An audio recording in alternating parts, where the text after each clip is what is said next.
British Empire, the force that controlled a quarter of world's land, is about to be humiliated by a 25-year-old Indian revolutionary and 300 barefoot tribal warriors armed with nothing but bows, arrows, and raw courage. In the next 5 minutes, you will discover how one night in the remote forest of Andhra Pradesh changed the course of Indian freedom struggle and why every leader needs to know this story. This is the story of Alluri Sitarama Raju, the man the British called the terror of the jungle.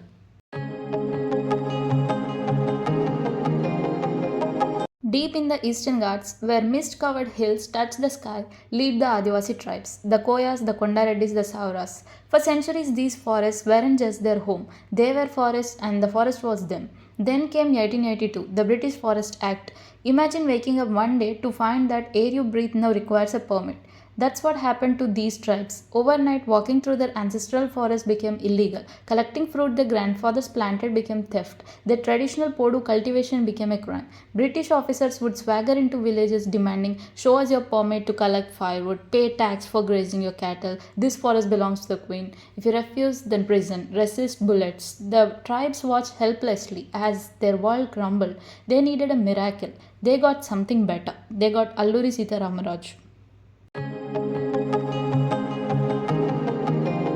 Raju wasn't born in these hills. He came from a Telugu Brahmin family, could have lived comfortably, but at 18 something called him to these forests. He wandered village to village and what he saw burned into his soul.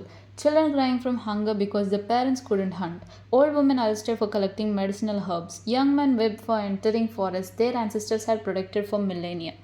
One night, an old tribal chief told him, "Raju, we have forgotten how to fight. The British haven't just taken our forests, they have taken our courage." That night, under a moonless sky, Raju made a decision that would echo through history. If British want to see what happens when you corner a tiger in its own jungle, I'll show them.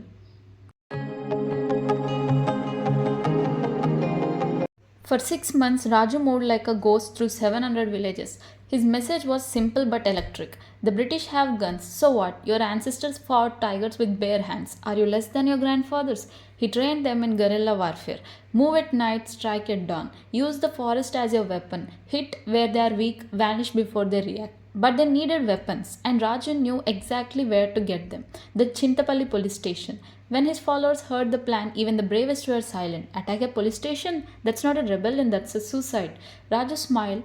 They think we are weak because we are tribal. Let's use their arrogance against them.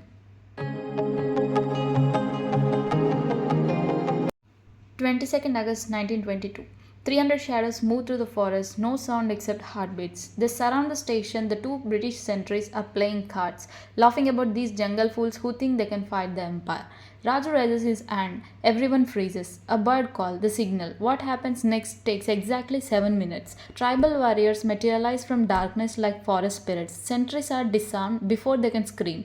The weapons room lock broken with a traditional tribal axe. 15 rifles, 5 revolvers, and 1,000 rounds of ammunition lifted. Not a single shot fired, not a drop of blood spilled.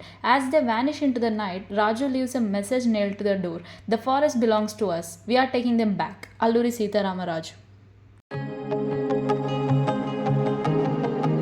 By the sunrise, the news explodes across British India. Tribal raid police station. Empire humiliated by jungle fighters. The impossible had happened. David had just punched Goliath in the face. Within weeks, Raju forces grows from 300 to 3,000. They raided Krishna Devi Prata, Raja Vomangi, Adati Gala, each victory adding fuel to the fire. The British sent regiment after regiment. Raju defeated them all using false trail that leads soldiers into swamps, trees top archery that kills without revealing positions, night raid that destroys supplies and vanishes by dawn. For 2 years, one man and his tribal army held the British Empire at the bay. On May 7, 1924, beaten and surrounded, Raju was captured and executed. He was only 27. But here is what the British never understood: you can kill a man, but you can't kill what he awakens in the other. Leadership began with the empathy. Raju did not start as a warrior. He first understood the suffering of the total tribal communities. He lived with them, listened to them, and felt their pain. Great leaders don't lead from distance. They first understand the people they are fighting for. Second, courage is contagious. Before Raju arrived, the tribal had lost hopes, but one man's courage awakens thousands. When Raju said, "Your ancestors fought tigers, are you less than them?" Fear turned into confidence. A true leader courage inspires courage in others. Use strengths, not the enemies. The British had guns, soldiers, and resources. Raju used some more powerful, the forest and the guerrilla strategy. He turned weakness into advantage. The great leaders don't compete on the enemy's terms, they created their own battlefield. Strategy beats strength. The Chintapel raid was not about the brute force, it was planning, timing, discipline, and surprise. 7 minutes changed everything. Leadership is not about power, it is about smart strategy and execution. A leader creates more leaders. Raju did not build followers, he awakened a movement. His 300 warriors became 3,000 fighters within week. After his death, the spirit of his resistance continued.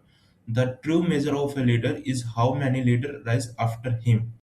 Alluri Sitarama Raju didn't have an army, wealth, or political power. What he had was vision, courage, strategy, and the ability to awaken people. And sometimes that's all a leader needs to change history.